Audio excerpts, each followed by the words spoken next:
The awakening is a change that the Guru brings within you.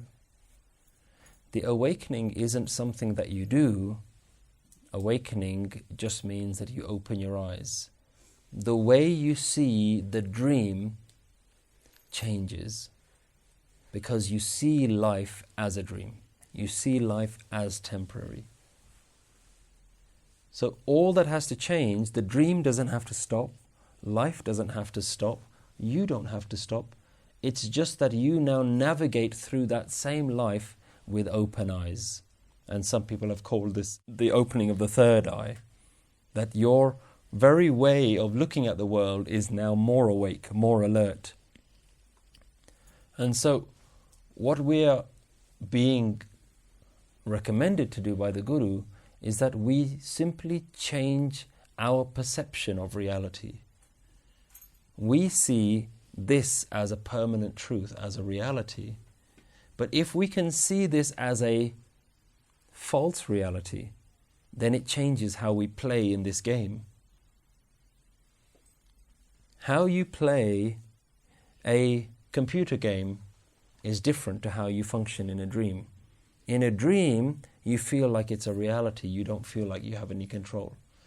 When you play a computer game, you know that you control that character and that character can go anywhere.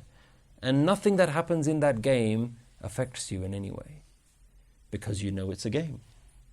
It is somehow separate from you. I think things will become far more difficult when we have virtual reality, and then it'll become a lot more lifelike. But this is a virtual reality here. And all you have to do, the only difference between how you function now and how you function in a more awakened state is that your way of being impacted by the world changes.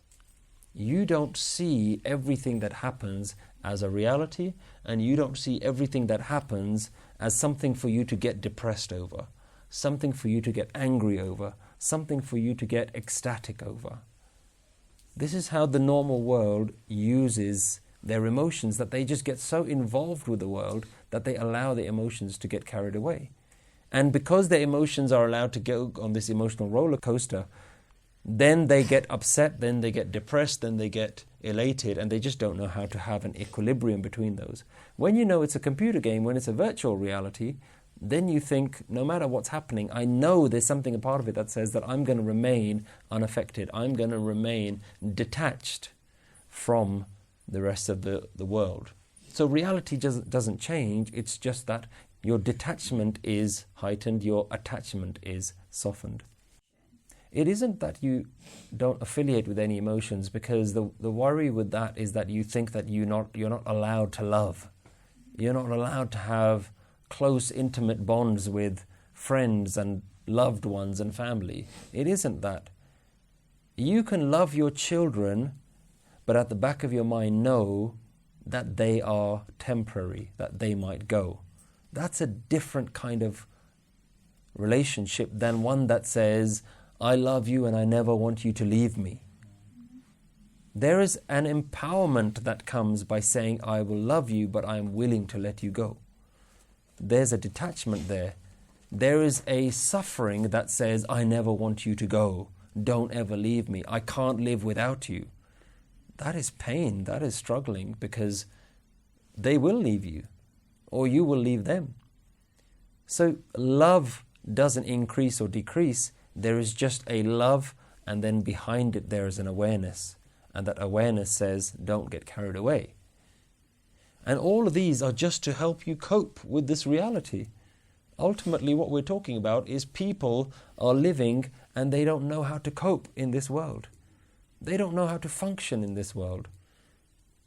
They don't know how to deal with their emotions. They don't know how to deal with the unpredictability of life. All of these things that the Guru teaches is just how to cope. And yet, unfortunately, we've wrapped it in some sort of religious cloak that everyone says, I don't belong to that religion.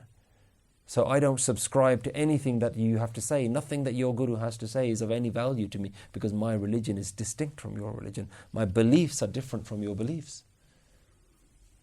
But you don't have to believe in what I believe in order to be able to deal with suffering, in order to be able to deal with life, death, all the hardships that come with it, happiness, sadness.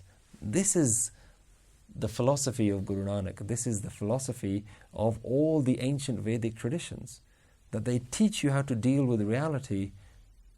Quite frankly, Guru Nanak doesn't care what you believe. You can believe in the tooth fairy, it doesn't really make a difference. You're still going to have to know how to deal with your emotions, to deal with your relationships, to deal with your attachments.